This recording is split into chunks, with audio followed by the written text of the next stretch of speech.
Thursday night, gonna be the shortest video I ever make. We just played pickleball at a park. It's good vibes. It's a cute little town. They got Dairy Queen. I'm really bad, but I have a lot of fun. Headed to go watch Thursday Night Football, and I'm very parched, but good time. Check in later. New angle. That's a little bit odd, a little bit off. Hold up. If I do it like this.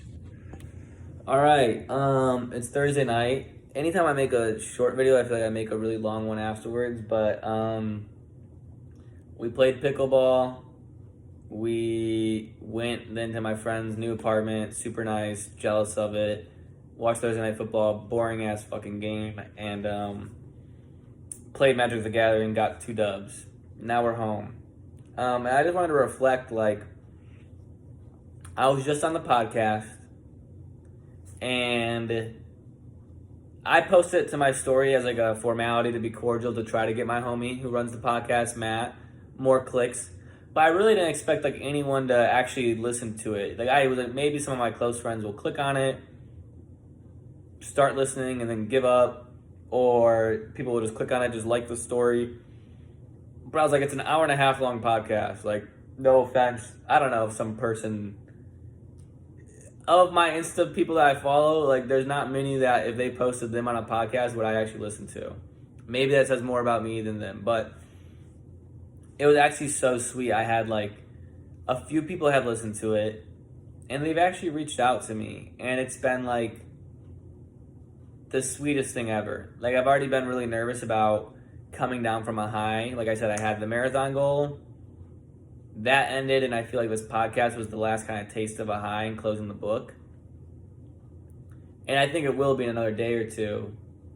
But, like, I woke up to a text from one of my friends, shout out Jack. And he must have listened to it right away, because we came out with it at, like, 8, 9 o'clock at night. I didn't post it till, like, a little bit after, and it was, like, 11 a.m. So he must have listened to it, like, at work or first thing when he saw it. And it was like, I'm paraphrasing, but such a sweet text of just like, hey man, listen to the podcast. Proud of you for working on yourself. Always here for you, love you. And like, I don't think people will ever realize how much that impacts me. So I really appreciate that. And like, there's not a better way to wake up, dude, than to like some sweet heartfelt shit. Maybe like some kissy wissies if you're dating someone, living with someone, in love with someone, or like a dog, or getting some pancakes, panky winkies. But like it meant a lot to me. And it's hard too, because I've had some people say, hey, you can reach out to me, but getting over the hump's hard. I think not at all belittling what he did, like that's so sweet and nice, but I think for me, like, because it takes a while to get over the hump and actually reach out to people because you feel like a burden, I'm just saying, if you're listening, I recommend, if you are worried about a friend or a sibling and their mental health, 1, tell them multiple times, hey, I'm available for anything, don't ever hesitate. 2, like, try to put stuff on their calendar. It could be seeing a movie together, going shopping. It could be literally like, I have a friend that hasn't opened up to me a ton, and he doesn't have to. Some people don't want to. But, like, before he went back up, he used to live in Nashville. He'd come visit sometimes. I was like, let's get breakfast. If he wants to talk mental health, cool. If he wants to talk about Magic the Gathering, Packers, like, whatever the fuck it is, just to get some one-on-one FaceTime, I think goes a long way and invites them to open up. So I'd recommend you do that. But, like, Jack sent me that, and then, like, a college friend. Shout out Callie. I haven't seen her probably since college in like over 3 years. Yeah. I was at her wedding. I honestly was kind of surprised I got invited to. I've only seen her at her wedding. Like she sent me a really sweet thing too, and like it means the world to me, dude. So I'm just really happy and grateful right now. I actually had someone also from high school, shout out Abby, kind of a weird exchange, weird vibe. No offense, I don't think she's gonna see this. She mentioned hanging out, and I was like, I'm busy, and also like, I'm just so caught off guard. I haven't in probably like 8 years, 7 years, we've never had a phone call, a FaceTime. It's just been like Snapchats. Like, she was my homecoming and prom date. So just like a weird relationship. You know, she's lovely. I enjoy talking to her.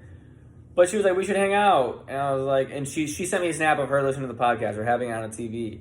And now we might hang out next week. And I have no complaints, but I'm saying, God, look at that one hair. The whole reason I brought that up is like,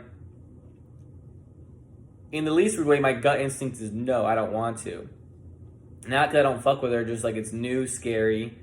And when you're seeing someone you haven't seen in a long time, like, it's obvious, what have you been up to? What's new?